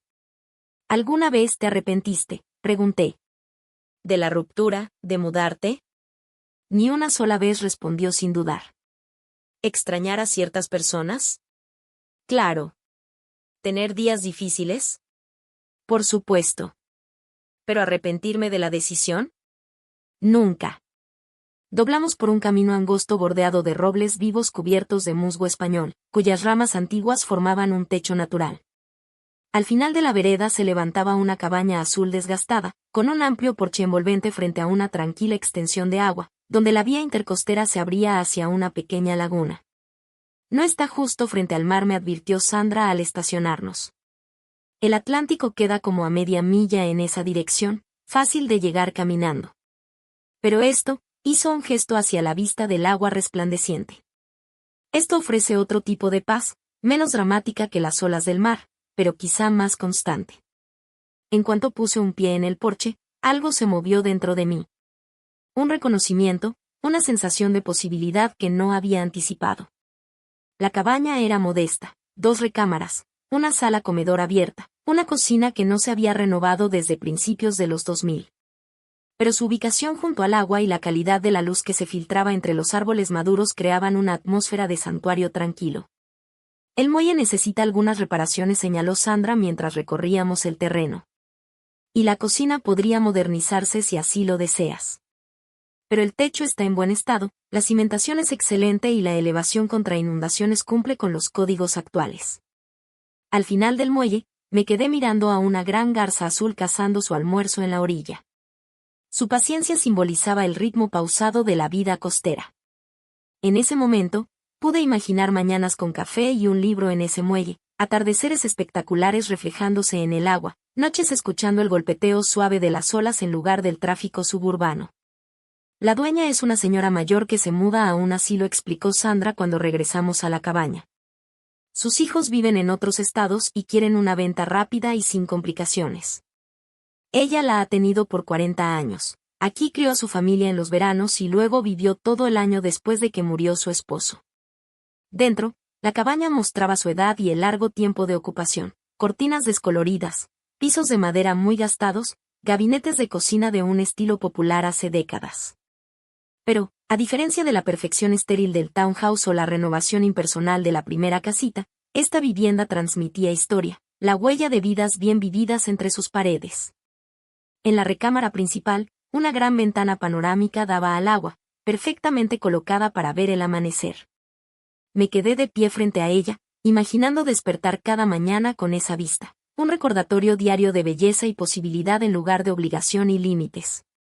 ¿En qué piensas?, preguntó Sandra, observando mi silencio reflexivo. Pienso, respondí despacio, que este lugar podría convertirse en hogar. No solo una casa, un verdadero hogar. Sandra sonrió, suavizando su porte práctico. Eso no lo puedes fabricar con cubiertas de granito ni electrodomésticos de acero. Esa sensación de certeza, de pertenencia, vale la pena escucharla. Mientras terminábamos el recorrido, me descubrí acomodando mentalmente mis pocas pertenencias queridas en esas habitaciones, imaginando nuevos muebles, pensando en colores de pintura que resaltaran la vista del agua. Por primera vez desde que dejé atrás mi antigua vida, estaba mirando hacia adelante en lugar de hacia atrás, planeando lo que podía hacer en vez de lamentar lo que fue. Quiero hacer una oferta, le dije a Sandra al prepararnos para salir. ¿En esta, la cabaña azul?, preguntó, sin sorpresa. Sí. Lo sospeché. Vamos a mi oficina a redactar el papeleo. Con lo que recibiste de la venta de tu casa, podríamos cerrar muy rápido, en semanas y no en meses. Al alejarnos, volví la vista para un último vistazo de la gastada cabaña azul, mi posible futuro hogar. A diferencia de la casa en Maple Avenue, cargada de historia familiar y recuerdos dolorosos, esta modesta construcción ofrecía algo infinitamente más valioso, la promesa de días determinados por mí y noches en paz. Libres del peso de expectativas desmedidas y sacrificios no valorados. No era el futuro que había planeado. Tal vez era algo mejor. 3 semanas pasaron en un torbellino de papeleo, planes y ajustes prácticos a la vida costera. La oferta por la cabaña azul, oficialmente llamada Heron's Rest según el letrero desgastado junto a la puerta, había sido aceptada sin contraofertas ni complicaciones. La dueña, al enterarse de mi nuevo comienzo, incluso dejó varios muebles que encajaban mejor con el carácter de la casa que cualquier compra nueva. El cierre fue sencillo y, con sorprendente rapidez, me encontré con un nuevo hogar y un nuevo inicio. Sandra Whitaker resultó invaluable más allá de su papel como agente inmobiliaria. Me presentó a contratistas confiables, me recomendó desde el mejor mercado de mariscos hasta el agente de seguros más honesto. Y en general facilitó mi integración a la comunidad costera. Hoy se completaron las renovaciones esenciales que había encargado, cambios menores pero significativos para hacer que Heron's Rest fuera realmente mío. La cocina ahora tenía electrodomésticos nuevos, pero conservaba los encantadores gabinetes originales, simplemente renovados con pintura y herrajes modernos. Los baños habían sido modernizados con accesorios eficientes que mantenían el encanto vintage de la cabaña. Lo más importante, el muelle había sido reparado y reforzado profesionalmente, asegurando un acceso seguro al agua que tanto me había cautivado en mi primera visita. De pie al final de ese muelle, bajo la luz dorada de la tarde, sentí la brisa salada en mi rostro y me sorprendí de lo mucho que había cambiado mi vida en solo un mes. La tensión constante que cargaba en los hombros desde hacía años se había aliviado. La costumbre de revisar compulsivamente el celular en busca de mensajes de Amber se había reducido. El hábito de poner las necesidades de los demás antes que las mías empezaba, por fin, a aflojar su control. Mi teléfono sonó con un mensaje, no de Amber cuyos textos aún no me atrevía a leer, sino de mi madre. El contratista terminó con el muelle. ¿Sigues planeando recogerme en el aeropuerto mañana? Sonreí y respondí, el muelle está perfecto. El vuelo sigue a tiempo. Te vemos a las 2:15. Ellen había insistido en visitarme solo cuando yo estuviera bien instalada. Su naturaleza práctica le impedía hacer el viaje antes de que las renovaciones terminaran y la cabaña estuviera totalmente funcional. Mañana sería su primera visita a mi nuevo hogar, un hito que esperaba con gusto, aunque con un ligero nerviosismo. Mi madre siempre había sido solidaria, pero también brutalmente honesta en sus opiniones. De regreso a la cabaña para preparar la cena, noté la luz parpadeante en la contestadora de la línea fija. Un anacronismo deliberado que había instalado al descubrir que la señal de mi celular era inestable cerca del agua. Al presionar el botón, escuché la voz medida de Jonathan Mills. Sofía, solo quería revisar el papeleo de seguimiento por la venta de la casa en Maple Avenue. Todo está finalizado de nuestro lado, pero hay un asunto que quería comentar contigo. ¿Podrías llamarme cuando te sea conveniente? No es urgente, solo un detalle pendiente. Intrigada, marqué su número, agradecida de que respondiera a pesar de que ya casi terminaba la jornada laboral. Jonathan, habla Sofía. Me llamaste sobre la venta de la casa. Ah, Sofía, gracias por devolver la llamada tan pronto. ¿Cómo te trata la vida en la costa? De maravilla, respondí con sinceridad. Siento que puedo respirar otra vez. Excelente. Muy merecido, diría yo. Se aclaró la garganta con esa leve incomodidad que solía marcar sus transiciones a temas difíciles. La razón de mi llamada es que hubo un desarrollo respecto a la casa en Maple Avenue. Nada preocupante con la venta en sí, se apresuró a añadir, sino algo que se descubrió después de que te fuiste. Mi curiosidad se agudizó. ¿Qué clase de desarrollo? Los nuevos dueños estaban haciendo una limpieza profunda antes de mudarse y encontraron un compartimento oculto en el closet de la recámara principal. Al parecer, detrás de un panel falso que tu padre instaló hace años. Dentro había una llave de caja de seguridad y documentos que indican una caja en First National que no se ha abierto en más de 15 años. El banco de mi papá, murmuré, recordando aquellas mañanas de sábado en que lo acompañaba, esperando paciente en el vestíbulo mientras él desaparecía en el área de bóvedas. Yo tampoco tenía idea de que mantenía una caja de seguridad, admitió Jonathan. Ni siquiera yo, pese a haber manejado su herencia. No se mencionaba en ninguno de sus papeles. Los nuevos dueños, con mucha honestidad, me entregaron la llave y los documentos como abogado de registro de la propiedad. Qué decente de su parte, comenté, impresionada por aquella integridad inesperada. Así es. Me tomé la libertad de acceder a la caja ayer como tu representante legal.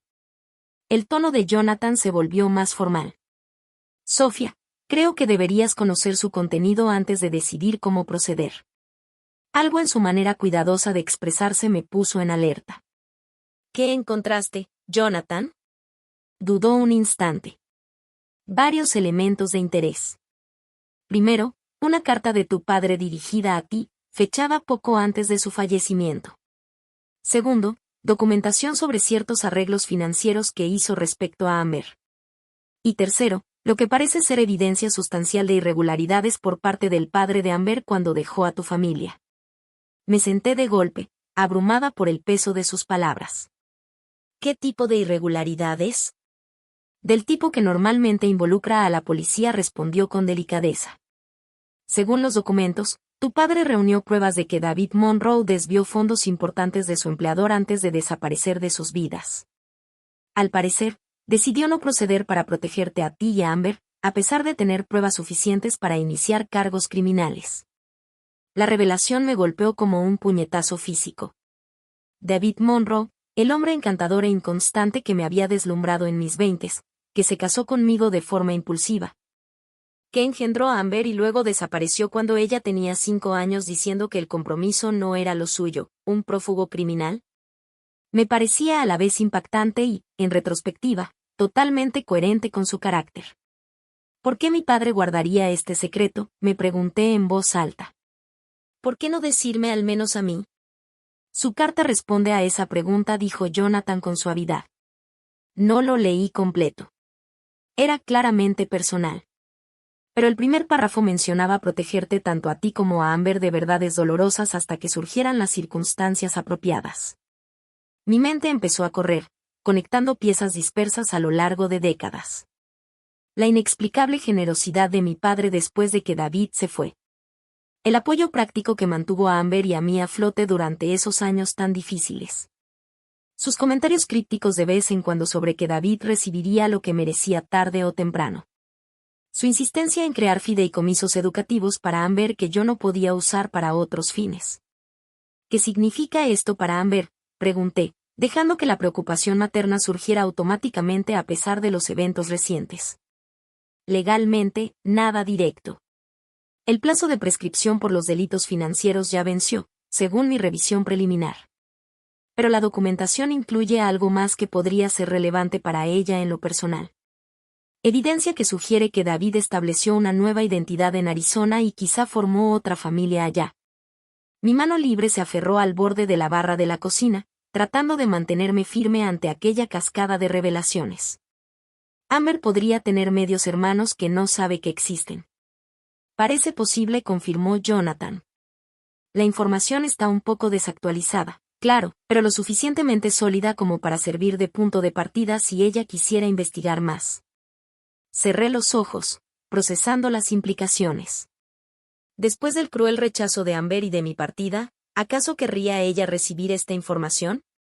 ¿Le ayudaría a entender ciertos patrones en su propio comportamiento o solo sería otra fuente de dolor? ¿Qué me aconsejas, Jonathan? Él lo pensó con cuidado. Profesionalmente, te sugeriría recuperar el contenido de la caja de seguridad y revisarlo en privado antes de tomar cualquier decisión. Personalmente, hizo una pausa, desdibujándose un poco la línea entre abogado y amigo de la familia. Personalmente, creo que tu padre guardó esta información por una razón, esperando el momento adecuado. Tal vez ese momento ya llegó. Al terminar la llamada, me quedé de pie frente a la ventana de mi cocina, viendo cómo una garza caminaba en lo bajo del agua mientras caía la tarde.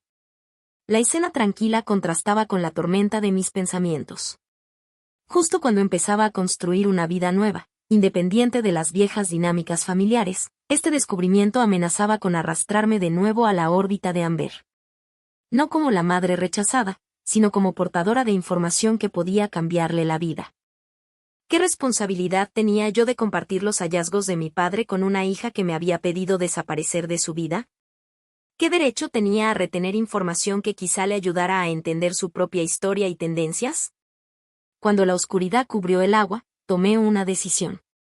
Mañana, después de recoger a mi madre en el aeropuerto, iríamos directamente a la oficina de Jonathan para recuperar el contenido de la caja de seguridad. Juntas, Ellen y yo revisaríamos la carta de mi padre y las pruebas que había reunido. Solo entonces, con pleno entendimiento de lo que mi padre había preservado, y de por qué, decidiría cuál era mi última obligación materna hacia la hija que me había rechazado. ¿Qué pequeño regalo dejaría en el espacio vacío entre nosotras antes de abrazar por completo mi nuevo comienzo? Cualquiera que fuera la decisión, la tomaría desde la fortaleza y la claridad, no desde la reacción y el dolor. Eso, por sí solo, representaba un progreso en mi camino hacia la recuperación de mí misma. El reencuentro en el aeropuerto con mi madre transcurrió con su eficiencia característica. Nada de abrazos dramáticos ni de emociones exageradas, solo un fuerte abrazo, preguntas prácticas sobre el trayecto y consultas inmediatas sobre mi nueva casa. A sus 83 años, Ellen Carter seguía siendo sorprendentemente autosuficiente, manejando su maleta de ruedas con firme independencia a pesar de mis ofertas de ayuda. «Te ves mejor», sentenció mientras caminábamos hacia el estacionamiento. «Menos cargada. El aire del mar te sienta bien». Así es, admití, reconociendo la verdad en su observación. El ambiente costero había traído cambios físicos. Mi piel tenía un brillo saludable gracias a las caminatas matutinas por la playa. Mi postura había mejorado sin el peso de la tensión constante. Incluso había empezado a dejarme crecer el cabello, suavizándose en ondas naturales en lugar del práctico corte recto. «Me llamó Jonathan Mills», mencionó Ellen mientras subíamos su modesto equipaje a mi coche.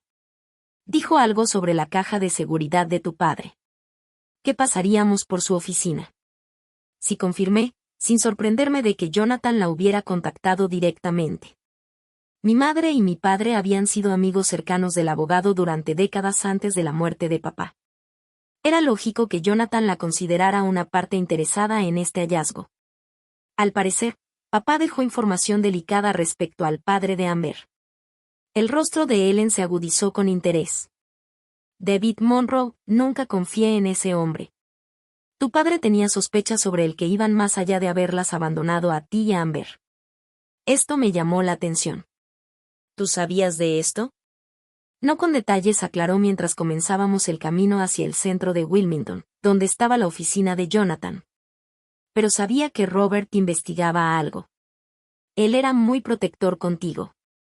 No quería aumentar tus cargas mientras lidiabas con la maternidad soltera y con una niña devastada de 5 años.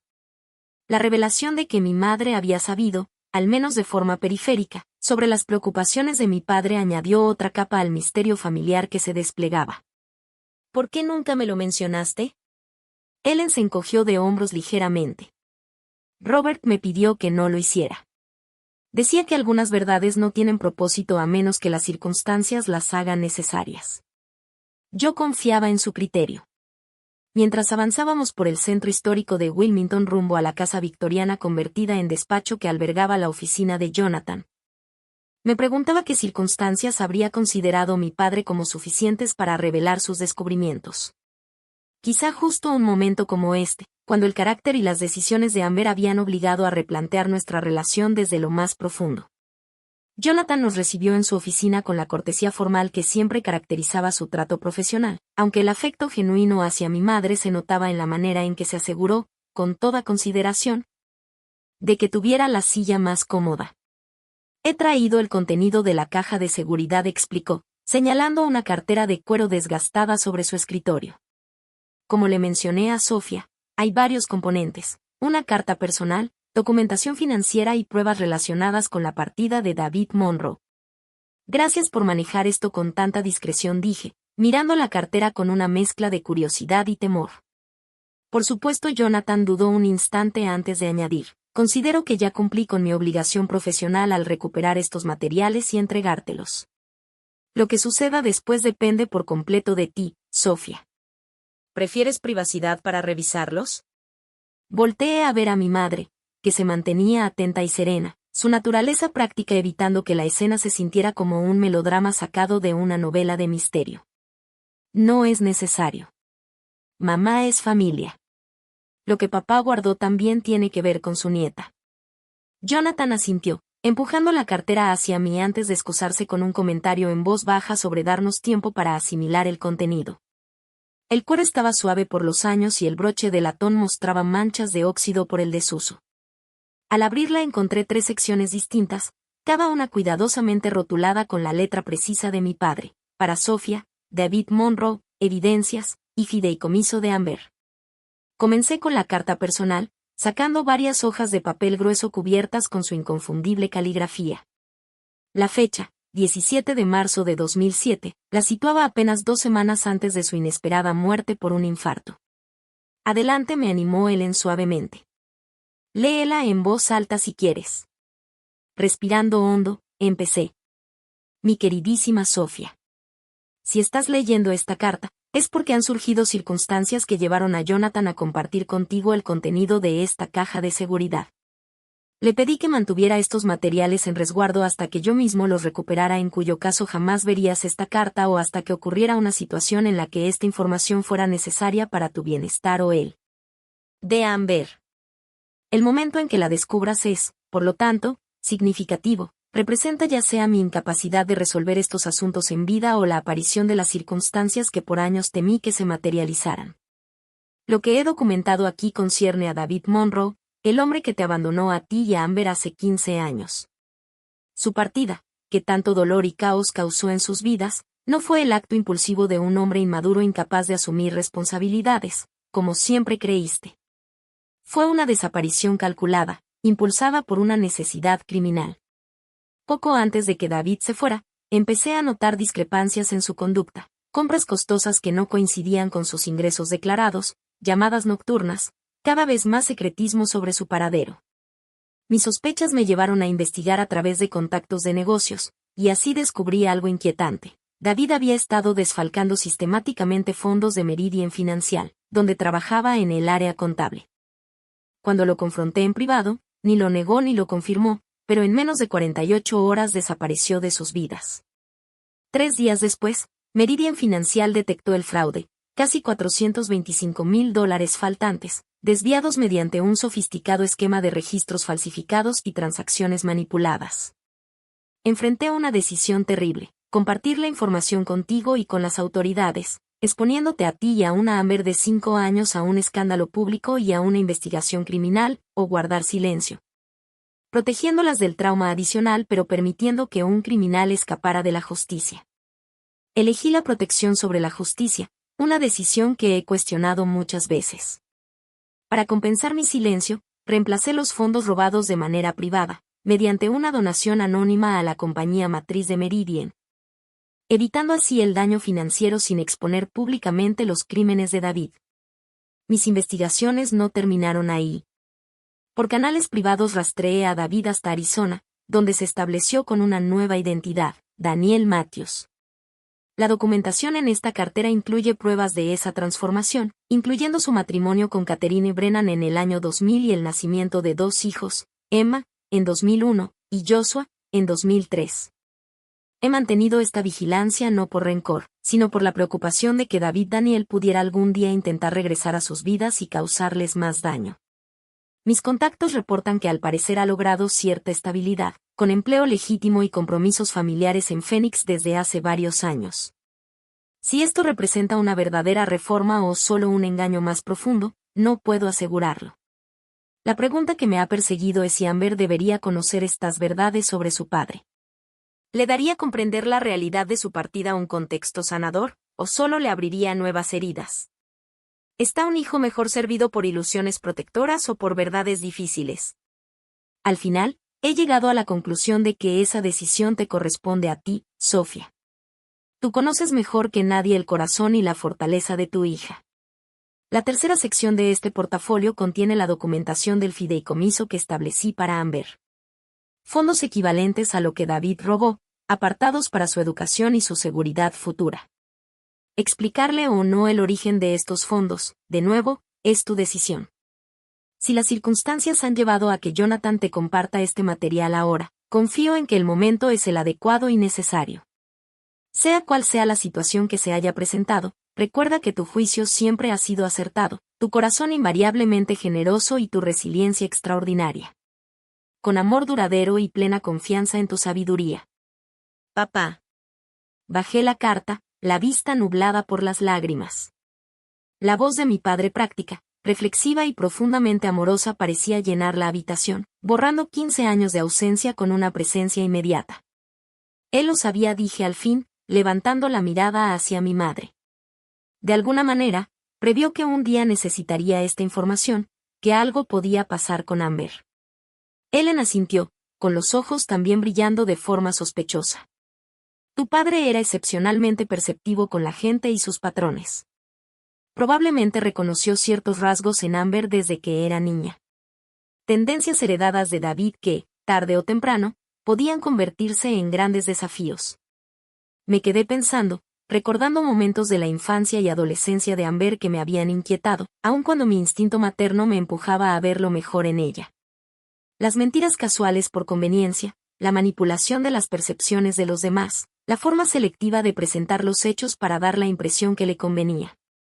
Rasgos que terminaron por culminar en sus elaboradas mentiras sobre nuestras finanzas familiares y en su cruel rechazo cuando esas mentiras se vieron amenazadas.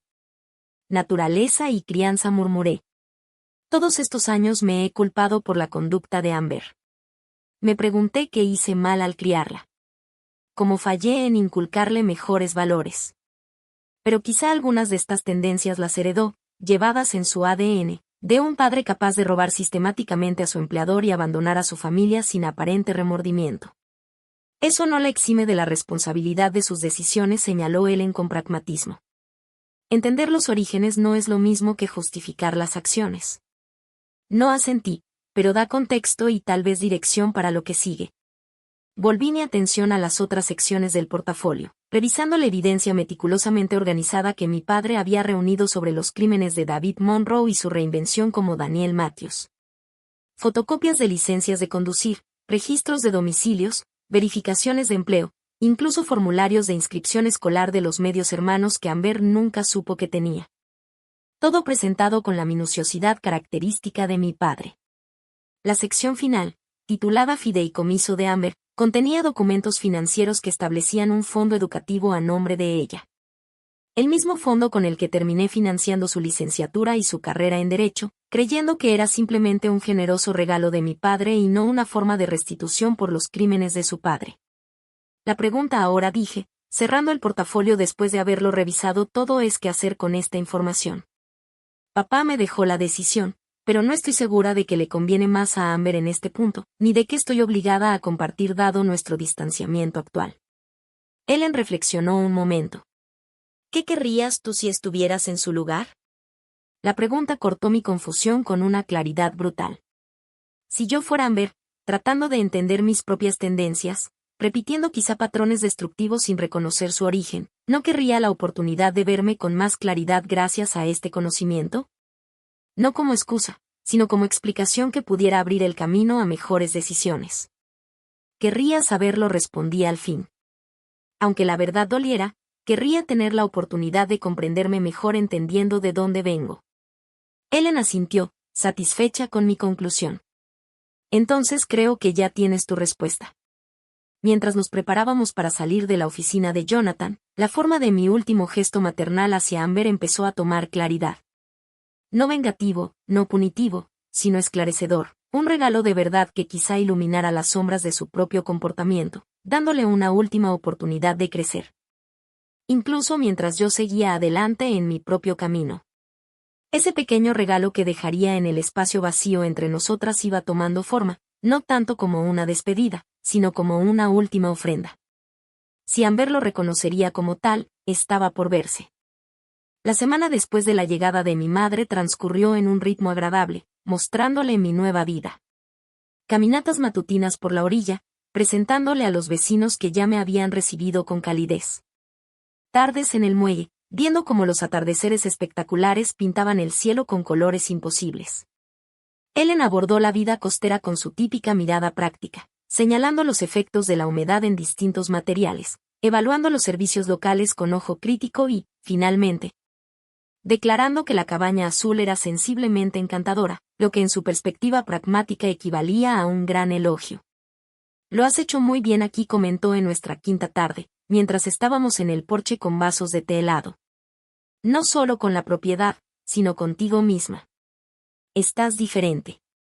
«¿Diferente cómo?», pregunté, curiosa por su percepción. «Más presente», respondió tras pensarlo con calma. «Durante décadas has estado medio ausente de tu propia vida, siempre anticipando las necesidades de los demás, siempre ajustando tus respuestas para manejar las emociones ajenas. Ahora estás aquí por completo, habitando tus momentos en lugar de solo cumplirlos». El comentario me golpeó por lo certero. Durante mi matrimonio, la maternidad en solitario y los años posteriores, en verdad había vivido en un estado de atención dividida, físicamente presente, pero mentalmente ocupada en calcular lo que otros necesitaban o esperaban. Esa vigilancia interna constante se había vuelto tan habitual que dejé de notar cómo drenaba mi energía y autenticidad. «Creo que tienes razón», reconocí. «Hay una libertad en no estar ajustándome todo el tiempo para encajar en la narrativa de alguien más». Ellen asintió, satisfecha con mi reconocimiento. «Ahora, sobre lo de David Monroe, ¿ya decidiste cómo proceder?». De hecho, había pasado bastante tiempo pensando en esa pregunta mientras le enseñaba a Ellen mi nueva comunidad. El portafolio de la caja de seguridad de mi padre seguía en mi escritorio, revisado varias veces mientras consideraba distintos caminos. «Voy a enviarle la información a Amber», confirmé. «No todo. No la carta personal de papá para mí ni la documentación financiera del fideicomiso, pero sí la evidencia de los crímenes de David y su nueva identidad en Arizona, incluyendo la existencia de sus medio hermanos. Tiene derecho a saber esa parte de su historia». «¿Y cómo le vas a entregar esa información?», preguntó Ellen. «Considerando que no han tenido contacto desde el día de la boda». Esa pregunta había ocupado gran parte de mi reflexión. Un encuentro directo parecía imprudente, demasiado cargado de emoción, con muchas probabilidades de terminar en reproches o súplicas manipuladoras. Mandarlo por correo electrónico se sentía impersonal para algo tan significativo. El correo tradicional podía ignorarse o tirarse fácilmente. «He decidido un método específico», expliqué. «Jonathan me está ayudando a organizarlo». A la mañana siguiente, después de desayunar con Ellen en el muelle, manejé a una imprenta local donde había encargado preparar una presentación cuidadosamente seleccionada con los documentos esenciales de la colección de mi padre. El resultado fue un portafolio encuadernado, profesional, objetivo, organizado sin tono acusatorio ni disculpas. Incluía una breve carta introductoria explicando el reciente hallazgo de la caja de seguridad y la investigación que mi padre había hecho hace años sobre la desaparición de David Monroe. El tono era neutral, enfocado en ofrecer información, no en dar opiniones. Evité por completo mencionar la conducta de Amber hacia mí o los paralelismos entre las mentiras de su padre y las suyas. La última página contenía la dirección actual y la información de contacto de Daniel Matthews antes David Monroe y su familia en Phoenix, verificada como correcta gracias a las discretas averiguaciones de Jonathan. Que Amber decidiera contactar a su padre y a sus medio hermanos sería decisión suya. Yo solo le estaba dando la posibilidad. Con el portafolio terminado, regresé a Aaron's Rest, donde Ellen me esperaba ya con sus maletas listas. Su visita de una semana terminaba esa tarde. Mientras la llevaba al aeropuerto, me hizo la pregunta que había estado anticipando. «¿Cuándo le vas a entregar el portafolio a Amber?». «Mañana», respondí. Jonathan ya organizó todo. Un mensajero se lo llevará a la dirección donde ella y Black están quedándose, la casa de huéspedes de los papás de él, según parece. Ellen asintió, procesando la información. «¿Y si te busca después?». «Si llama o trata de visitarte». Esa posibilidad también la había contemplado mucho. Si Amber respondía con verdadera introspección y un arrepentimiento auténtico, ¿cómo navegaría una posible reconciliación sin perder los límites sanos que por fin había establecido? Y si reaccionaba con enojo o negación, descartando la información como irrelevante o atacándome por compartirla, ¿cómo protegería mi recién encontrada paz? No lo sé, admití con honestidad. Supongo que evaluaré la situación si llega el momento. Pero el portafolio no incluye ninguna invitación a tener contacto, ni sugerencia de reconciliación, ni petición de disculpas. Es simplemente información que ella tiene derecho a saber, presentada sin agenda. Muy diplomático, observó Ellen. Y la casa vacía, añadió. Mencionaste algo de dejar ahí un regalo especial antes de que los nuevos dueños tomaran posesión. Sonreí, recordando ese último detalle que Jonathan había organizado a mi petición. Sí, eso se está resolviendo esta tarde. Después de despedir a mi madre en el aeropuerto, con promesas de otra visita en las fiestas, volví a mi cabaña sintiéndome extrañamente ligera. Mañana le entregarían el portafolio a Amber. Mi último acto maternal, ni vengativo ni de autosacrificio. Hoy, en cambio, se completaba otro gesto en la casa vacía de Maple Avenue. Jonathan me había confirmado que los nuevos dueños aceptaron retrasar 24 horas la entrega final para permitir una entrega especial en la propiedad desocupada. El equipo de limpieza había terminado días antes, dejando la casa impecable, lista para sus nuevos habitantes. Excepto por un único objeto colocado con cuidado en el centro de la sala. Elegí una caja de madera sencilla, hecha a mano por un artesano local de Wilmington. Su superficie era suave y cálida al tacto. Dentro coloqué una sola fotografía, Amber, de 5 años, sentada en el regazo de mi padre mientras él le leía un cuento. La imagen capturaba un instante previo a que la oscuridad entrara en su vida con el abandono de su padre, antes de que los patrones de engaño y derecho se endurecieran en su personalidad adulta. Debajo de la foto, guardé un sobresellado con una nota escrita a mano de solo 3 líneas. Toda historia tiene orígenes que no podemos controlar. Toda vida ofrece oportunidades para trascenderlos. Elige bien. Sin firma, sin acusación, sin súplica de reconciliación ni expresión de dolor. Solo una invitación a la conciencia, el regalo más valioso que podía ofrecer después de tantos años de permitir a través del silencio y el sacrificio. Según lo dispuesto por Jonathan, Blake sería notificado de un pendiente en la casa vacía. Dado que Amber últimamente evitaba las responsabilidades prácticas, lo más probable era que Blake fuera quien encontrara la caja, justo en el mismo sitio donde Amber me había dicho que desapareciera de su vida. Lo que ocurriera después de ese hallazgo ya no estaba en mis manos ni bajo mi responsabilidad. Que Amber reconociera o no la oportunidad de crecer contenida en el portafolio y en aquella caja de madera, que decidiera examinar sus propios patrones a la luz de la historia de su padre. Que buscara contacto o mantuviera la distancia, todo eso pertenecía ya a su propio camino, no al mío. Al atardecer recibí un mensaje de Jonathan, entrega completada en Maple Avenue. Mensajero programado para mañana a las 10 de la mañana. Le respondí brevemente y dejé el teléfono a un lado. Caminé hacia el muelle, donde la luz del anochecer doraba la superficie del agua. Un par de garzas esperaban en la orilla, su paciencia una lección de presencia y aceptación. Durante 28 años, mi identidad había estado ligada de forma inseparable a la maternidad, a las necesidades de Amber, a sus logros y, al final, a su rechazo. Ese capítulo quedaba cerrado de manera definitiva con mis últimos ofrecimientos maternos, la verdad sobre su padre y una invitación a la autoconciencia, entregado sin expectativa ni exigencia. Lo que se abría frente a mí ahora era un capítulo completamente mío. Una vida definida por mis decisiones y no por las demandas de otros. La cabaña azul, con su encanto gastado y su tranquila vista al agua. La nueva comunidad que comenzaba a recibirme como vecina y posible amiga. Los proyectos creativos que había pospuesto por años y que apenas volvía a explorar. Cuando la oscuridad se asentó sobre el agua y las estrellas aparecieron en el cielo despejado, no sentí arrepentimiento por los lazos familiares fracturados. Solo gratitud por la versión de mí misma que estaba recuperando en su ausencia. Lo que Amber decidiera hacer con el conocimiento que le había entregado, ya fuera crecer o negarlo, buscar contacto o mantener el silencio, le pertenecía únicamente a ella. Mi camino se extendía delante de mí como las aguas estrelladas del canal intercostero, reflejando tanto el pasado como la posibilidad, pero fluyendo inevitablemente hacia adelante. Hacia horizontes que al fin estaba libre de explorar en mis propios términos.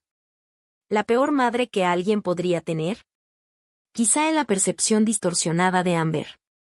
Pero para mí misma, me había convertido en algo mucho más importante. Una mujer que por fin entendía que el respeto propio no es egoísmo. Que poner límites no es traición y que la forma más auténtica de amar a veces requiere alejarse en lugar de aceptar un daño constante. Ese conocimiento, ganado con dolor pero al final liberador, era quizá el regalo más valioso de todos.